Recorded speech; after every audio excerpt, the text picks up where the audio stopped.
ఓం శాంతి. ఈరోజు Murali date 10 December 2025. బాబా చెప్తున్నారు, మధురమైన పిల్లలు, చారిటీ బిగిన్స్ ఎట్ హోమ్ అంటే దానం ఇంటి నుండి ప్రారంభం అవుతుంది.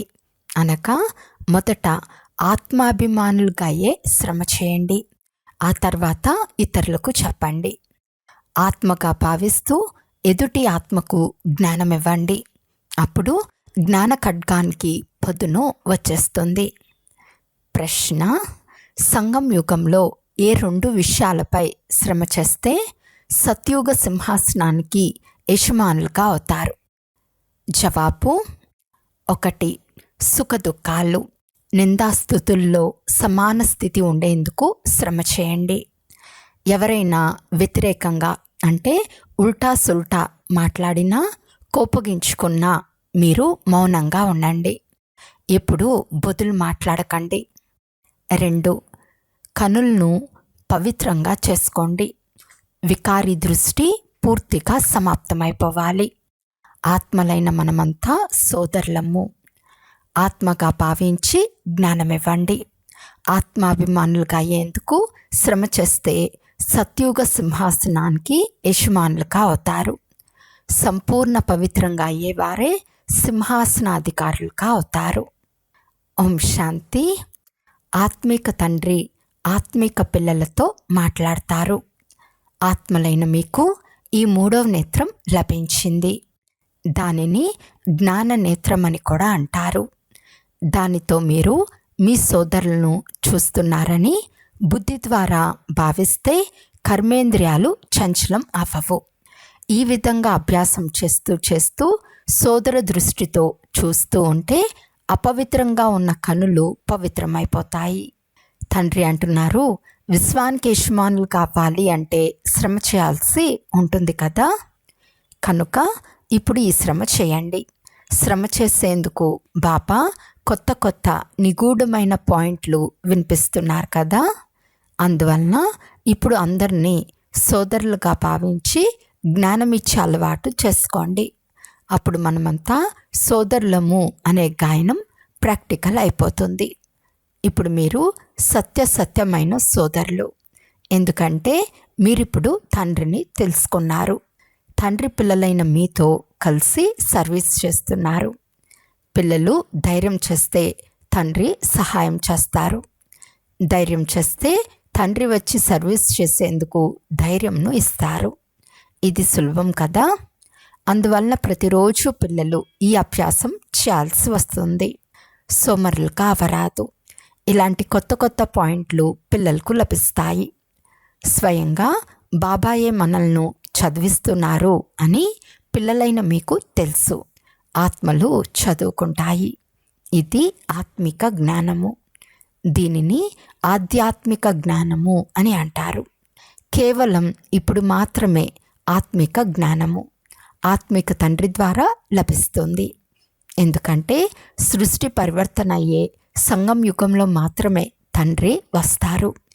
సృష్టి మార్పు చెందినప్పుడే ఈ ఆత్మిక జ్ఞానం లభిస్తుంది.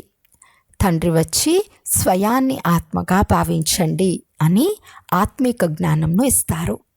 ఆత్మ శరీరం లేకుండా ఇక్కడికి వస్తుంది. వచ్చిన తర్వాత శరీరాన్ని ధరిస్తుంది. ప్రారంభం నుండి ఇప్పటి వరకు ఆత్మ 84 జన్మలు తీసుకుంది. కానీ నెంబర్ వారుగా ఇక్కడకు ఎలా వచ్చి ఉంటారో వారు అదే విధంగా జ్ఞాన యోగాలలో శ్రమ చేస్తారు. కల్పక్రితం ఎవరెవరు ఎలా పురుషార్థం చేశారో, శ్రమ చేశారో వారు ఇప్పుడు కూడా అలాగే శ్రమ చేస్తూ ఉంటారని గమనించటం జరుగుతుంది. స్వయం కొరకు శ్రమ చేయాలి. ఇతరుల కొరకు చేయాల్సిన పని ఉండదు. కనుక స్వయాన్ని ఆత్మగా భావించి స్వయం శ్రమ చేయాలి. ఇతరులు ఏం చేస్తే మనకెందుకు? ధర్మకార్యం ఇంటి నుండి ప్రారంభమవుతుంది. అనగా మొదట స్వయం శ్రమ చేసిన తర్వాత ఇతరులకు చెప్పాలి.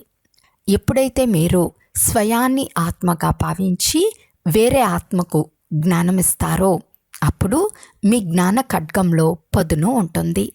ఇందులో శ్రమ ఉంది కదా, కావున తప్పకుండా ఎంతో కొంత సహించవలసి వస్తుంది. ఇప్పుడు సుఖదుఖాలు, నిందాస్తుతులు, మాన అవమానాలు మొదలైనవన్నీ కొద్దో గొప్పో సహించవలసి వస్తుంది. అందువలన ఎవరైనా ఏదైనా ఉల్టా సుల్టాగా మాట్లాడినా మౌనంగా ఉండిపోవాలి. ఎవరైనా మౌనంగా ఉంటే అవతల వారు ఏం కోపగించుకుంటారు? ఒకరు ఏదైనా మాట్లాడినప్పుడు రెండో వారు కూడా మాట్లాడితే నోటి చప్పుడు అనేది వినిపిస్తుంది. ఒకవేళ ఒక్కరే మాట్లాడి రెండో వారు శాంతిగా ఉంటే అంతా మౌనమైపోతుంది. ఇలా ఉండమని తండ్రి నేర్పిస్తున్నారు. ఎవరైనా ఎప్పుడైనా కోపగించుకున్నప్పుడు మౌనంగా ఉండండి. వారి క్రోధం దానంతటికి అదే చల్లారిపోతుంది. రెండో వారు మాట్లాడరు. ఒకవేళ ఇరువురు మాట్లాడితే గడబిడ అవుతుంది. అందువలన తండ్రి అంటున్నారు, పిల్లలు ఎప్పుడూ వికారము, కామము, క్రోధానికి సంబంధించిన మాటలకు స్పందించకండి. పిల్లలు ప్రతి ఒక్కరికి కళ్యాణం చేసే తీరాలి. ఇన్ని సెంటర్లు తయారు చేయబడ్డాయి కదా, ఎందుకు?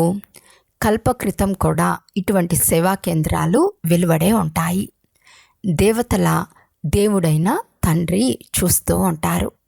చాలామంది పిల్లలు ఆసక్తిగా బాబా సెంటర్ తెరవమంటారా అని అడుగుతూ ఉంటారు. మేము సెంటర్లు తెరుస్తాము, ఖర్చు భరిస్తాము అని అంటారు. కనుక రోజులు గడిచిన కొలిది ఇలా పెరుగుతూ ఉంటాయి. ఎందుకంటే వినాశ రోజులు దగ్గరికి వచ్చే కొలిది ఇటువైపు సేవ చేయాలనే ఆసక్తి కూడా పెరుగుతూ ఉంటుంది. ఇప్పుడు బాప్తాత ఇరువురు కలిసి ఉన్నారు కనుక ప్రతి ఒక్కరిని వీరు ఏ పురుషార్థం చేస్తున్నారు, ఏ పదవి పొందుతారు, ఎవరి పురుషార్థం ఉన్నతంగా ఉంది, ఎవరిది మధ్యమంగా ఉంది, ఎవరిది కనిష్టంగా ఉంది అని గమనిస్తూ ఉంటారు. టీచర్లు కూడా పాఠశాలలో విద్యార్థులు ఏ ఏ సబ్జెక్టులో హెచ్చు తగ్గులుగా ఉంటారో గమనిస్తూ ఉంటారు. ఇక్కడ కూడా అలాగే ఉన్నారు. ఏ పిల్లలైనా తమపై తాము పూర్తి శ్రద్ధ పెట్టుకుని ఉంటే స్వయాన్ని శ్రేష్టంగా భావిస్తారు. ఏ సమయంలోనైనా పొరపాటు జరిగితే, స్మృతిని మర్చిపోతే తమను తాము తక్కువగా భావిస్తారు. ఇది పాఠశాల కదా. బాబా, మేము అప్పుడప్పుడు చాలా సంతోషంగా ఉంటాము, అప్పుడప్పుడు సంతోషం తగ్గిపోతుంది అని పిల్లలు అంటారు. బాబా తెలియచేస్తున్నారు, ఖుషీగా ఉండాలి అనుకుంటే మన్మనాభవ, స్వయాన్ని ఆత్మగా భావించి తండ్రిని స్మృతి చేయండి. మీ ఎదురుగా పరమాత్మను చూడండి. వారు అకాల సింహాసనంపై కూర్చుని ఉన్నారు. మీ ముందు ఉన్న వారిని ఆత్మగా భావించి మీ సోదరునితో మాట్లాడండి. సోదరునికి నేను జ్ఞానమిస్తున్నాను. సోదరి కాదు, అందరూ సోదరులే. ఆత్మలకు జ్ఞానమిస్తారు. మీకు ఈ అలవాటు అయినట్లయితే మిమ్మల్ని మోసం చేసే వికారీ నేత్రాలు నెమ్మది నెమ్మదిగా మూతపడతాయి. ఆత్మతో ఏం చేస్తుంది? దేహాభిమానం వచ్చినప్పుడు క్రింద పడిపోతారు. చాలామంది బాబా మా కన్నులు వికారీగా ఉన్నాయి అని అంటారు. అలా ఉంటే ఇప్పుడు పవిత్రంగా చేసుకోండి అని తండ్రి చెప్తారు. తండ్రి ఆత్మకు 3వ నేత్రంను ఇచ్చారు.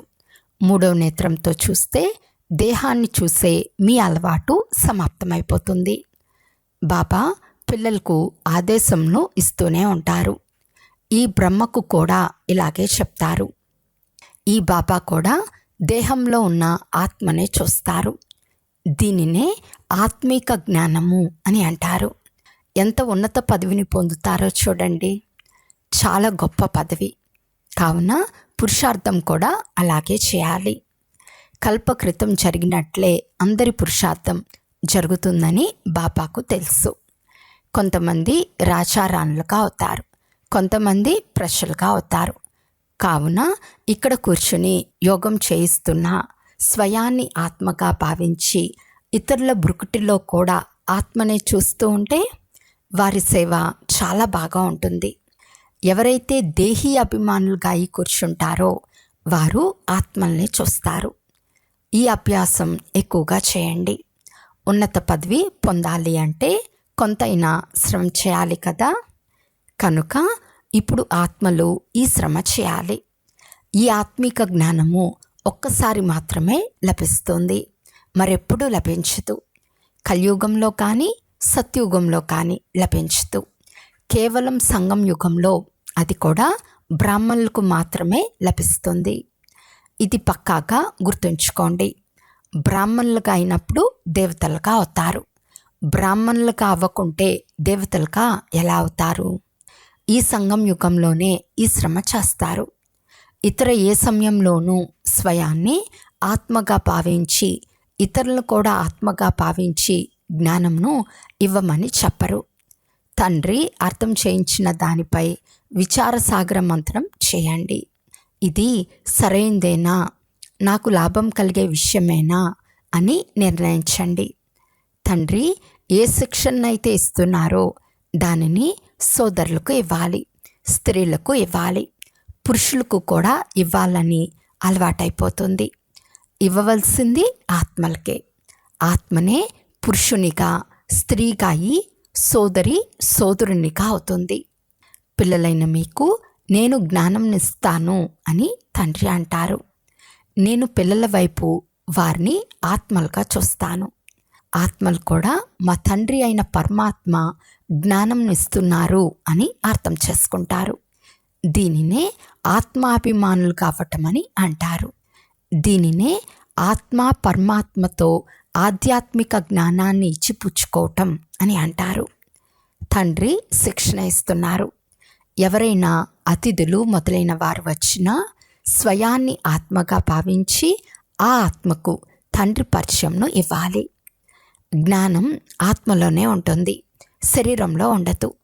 కనుక వారిని కూడా ఆత్మగా భావించే జ్ఞానం ఇవ్వాలి.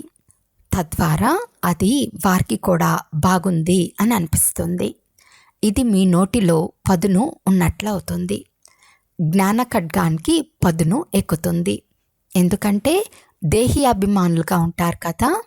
ఇది కూడా అభ్యాసం చేసి చూడండి. బాబా అంటున్నారు, ఇది సరైందా కాదా అని మీరే నిర్ణయించండి.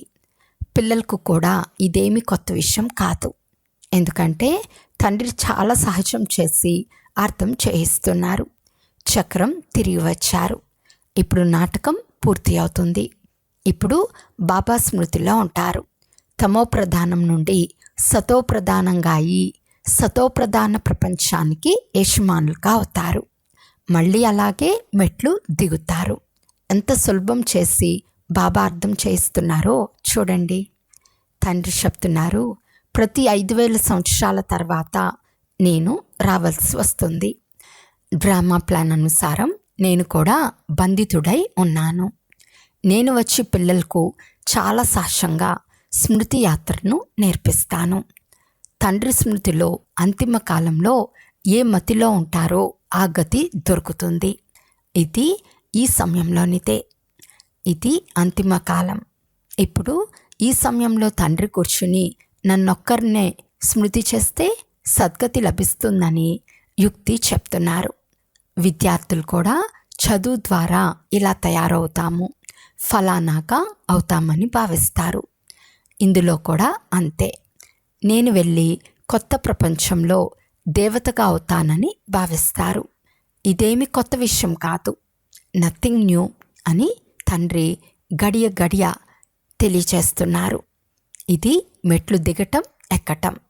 జిన్నుభూతం కథ ఉంది కదా, దానికి మెట్లు ఎక్కటం దిగటం అనే పని ఇవ్వబడింది. ఈ నాటకమే ఎక్కటం దిగటం. స్మృతి యాత్రతో చాలా దృఢంగా అవుతారు. అందుకే తండ్రి కూర్చుని పిల్లలకు భిన్న భిన్న రకాలుగా నేర్పిస్తారు. పిల్లలు ఇప్పుడు దేహీ అభిమానులు కావండి. ఇప్పుడు అందరూ వాపస్ వెళ్ళాలి. ఆత్మలైన మీరు పూర్తి 84 జన్మలు తీసుకుని తమో ప్రధానంగా అయిపోయారు. భారతవాసులే సతో రచో తమోగా అవుతారు. ఇతర దేశాల వారినెవ్వరిని 84 జన్మలు తీసుకున్నారని అనలేము. తండ్రి వచ్చి ప్రతి ఒక్కరికి తమ తమ పాత్ర ఉంటుందని అర్థం చేయించారు. ఆత్మ ఎంత చిన్నది. సైన్స్ వారికి ఇంత చిన్న ఆత్మలో ఇంత అవినాశి పాత్ర ఎలా నిండి ఉందో అర్థమే కాదు. ఇది అన్నిటికంటే మధురమైన విషయం. ఇంత చిన్న ఆత్మ ఎంత పెద్ద పాత్ర చేస్తుందో చూడండి. అది కూడా అవినాశి. ఈ డ్రామా కూడా అవినాశిగా తయారైన డ్రామా. ఎవరైనా ఎప్పుడు తయారైంది అని అనలేరు. ఇది ప్రాకృతికం. ఈ జ్ఞానం చాలా అద్భుతమైనది. ఈ జ్ఞానం ఎప్పుడూ ఎవరు అర్థం చేయించలేరు. ఇలా జ్ఞానం తెలియచేసే శక్తి ఎవరికీ లేదు. కనుక ఇప్పుడు పిల్లలకు తండ్రి ప్రతిరోజు తెలియచేస్తూ ఉంటారు, మేము మా సోదర ఆత్మలను మా సమానంగా తయారు చేసేందుకు జ్ఞానం ఇస్తున్నాము అని భావించండి. తండ్రి నుండి వారసత్వం తీసుకునేందుకు అందరికీ హక్కు ఉంది. ఆత్మలందరికీ వారి వారి సుఖశాంతుల వారసత్వం ఇచ్చేందుకు బాబా వస్తారు. మనమంతా రాజధానిలో ఉన్నప్పుడు మిగిలిన వారంతా శాంతిధామంలో ఉంటారు. చివర్లో జై జై ధ్వనులు అవుతాయి. అక్కడ సుఖమే సుఖం ఉంటుంది. అందువలన తండ్రి అంటున్నారు, పావనంగా అవ్వండి. ఎంతెంత పవిత్రంగా అవుతారో అంత ఆకర్షణ ఉంటుంది. మీరు పూర్తిగా పవిత్రమైనప్పుడు సింహాసన అధికారులుగా అవుతారు. కావున ఇది అభ్యాసం చేయండి. ఒక చెవితో విని మరో చెవితో వదిలేరాదు. ఈ ప్రాక్టీస్ లేకుండా మీరు నడవలేరు. స్వయాన్ని ఆత్మగా భావించండి. వారు కూడా ఆత్మనే. కూర్చుని సోదరుడు సోదరునికి అర్థం చేయించండి. ఆత్మిక తండ్రి ఆత్మిక పిల్లలకు తెలియచేస్తున్నారు. దీనిని ఆత్మిక జ్ఞానమని అంటారు. ఈ జ్ఞానం నిచ్చువారు ఆధ్యాత్మిక తండ్రి. పిల్లలు ఎప్పుడైతే పూర్తి ఆత్మలుగా అవుతారో, అంటే ఆధ్యాత్మికంగా అవుతారో, సంపూర్ణ పవిత్రంగా అవుతారో, అప్పుడు సత్యుగ సింహాసనానికి యజమానులుగా అవుతారు. ఎవరు పవిత్రంగా అవ్వరో వారు మాలలో కూడా రారు. మాలకు కూడా ఏదో అర్థం ఉంటుంది కదా. మాల రహస్యం ఇతరులెవ్వరికీ తెలియదు. మాలను ఎందుకు స్మరణ చేస్తారు? ఎందుకంటే వారు తండ్రికి చాలా సహాయం చేస్తారు. కావున ఎందుకు స్మృతి చేయబడరు? మీరు స్మృతి చేయబడుటే కాదు, పూజింపబడతారు కూడా. మీ శరీరాలు కూడా పూజింపబడతాయి. నాకైతే ఆత్మకు మాత్రమే పూజ జరుగుతుంది. చూడండి, నాకంటే ఎక్కువగా మీకు డబుల్ పూజ జరుగుతుంది. మీరు దేవతలుగా అయినప్పుడు దేవతలను కూడా పూజిస్తారు. అందువలన పూజలో కూడా మీకు ఎక్కువే. స్మృతి చిహ్నాలు కూడా మీవే ఎక్కువగా ఉన్నాయి. అంతేకాక చక్రవర్తి పదవులు కూడా మీకే ఎక్కువ. మిమ్మల్ని ఎంత ఉన్నతంగా చేస్తున్నానో చూడండి. కావున ప్రియమైన పిల్లలైతే చాలా ప్రేమ ఉంటుంది. పిల్లలను భుజంపైకి తలపైకి కూడా ఎత్తుకుంటారు. బాబా ఒక్కసారిగా తలపై ఉంచుకుంటారు. అచ్చా, మధురాతి మధురమైన అపురూపమైన పిల్లలకు మాతాపిత బాప్తాతాల ప్రియ స్మృతులు మరియు గుడ్ మార్నింగ్. ఆత్మిక పిల్లలకు ఆత్మిక తండ్రి నమస్తే. ఆత్మిక తండ్రికి ఆత్మిక పిల్లల యొక్క ప్రియ స్మృతులు మరియు నమస్తే నమస్తే నమస్తే. ధారణ కొరకు ముఖ్య సారము. ఫస్ట్ పాయింట్, గాయన యోగ్యము పూజనీయ యోగ్యంగా అయ్యేందుకు ఆధ్యాత్మికంగా అవ్వాలి. ఆత్మను పవిత్రంగా చేసుకోవాలి. ఆత్మాభిమానులుగా అయ్యే శ్రమ చేయాలి. సెకండ్ పాయింట్, మన్మనాభవ అభ్యాసం ద్వారా అపారమైన ఖుషీలో ఉండాలి. స్వయాన్ని ఆత్మగా భావించి ఆత్మతో మాట్లాడాలి. కళ్ళును పవిత్రంగా చేసుకోవాలి. ఈరోజు వరదానము. మాస్టర్ రచయిత యొక్క స్థితి ద్వారా ఆపదలో కూడా మనోరంజనాన్ని అనుభవం చేసే సంపూర్ణ యోగి భవ. మాస్టర్ రచయిత యొక్క స్టేజ్పై స్థితమై ఉండటం వలన చాలా పెద్ద ఆపద కూడా ఒక మనోరంజన దృశ్యంగా అనుభవం అవుతుంది. ఎలాగైతే మహావినాశనం యొక్క ఆపదను కూడా స్వర్గం యొక్క గేటును తెరిచే సాధనంగా తెలుపుతారో ఆ విధంగా ఎటువంటి చిన్న పెద్ద సమస్య మరియు ఆపదైన మనోరంజన రూపంగా కనిపించాలి. అయ్యో అయ్యో అనేందుకు బదులు ఓహో అనే శబ్దం వెలువడాలి.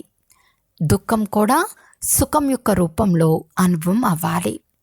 సుఖ దుఃఖాల జ్ఞానం ఉన్నా కూడా వాటి ప్రభావంలోకి రాకూడదు. సుఖపు రోజులు వచ్చేందుకు దుఃఖాన్ని కూడా బలిహారం చేయాలని భావించండి. అప్పుడు సంపూర్ణ యోగులు అని అంటారు. స్లోగన్: హృదయ సింహాసనాన్ని వదిలి సాధారణ సంకల్పం చేయటం అనగా భూమిపై కాళ్ళు పెట్టటం. అవ్యక్త సూచన: ఇప్పుడు సంపన్నంగా లేక కర్మాతీతంగా అవ్వాలనే తపనలో ఉండండి. కర్మలు చేస్తూ శరీరంలో కూడా తేలికతనము, మానసిక స్థితిలో కూడా తేలికతనము ఉండాలి. కర్మ ఫలితం మనసును లాగరాదు. కార్యం ఎంత పెరుగుతుందో అంత తేలికతనం కూడా పెరుగుతూ ఉండాలి. కర్మ తన వైపు ఆకర్షించరాదు, కానీ మాలికునికాయి కర్మ చేయించేవారు చేయిస్తున్నారు. కర్మ చేయువారు నిమిత్తంగాయి చేస్తున్నారు.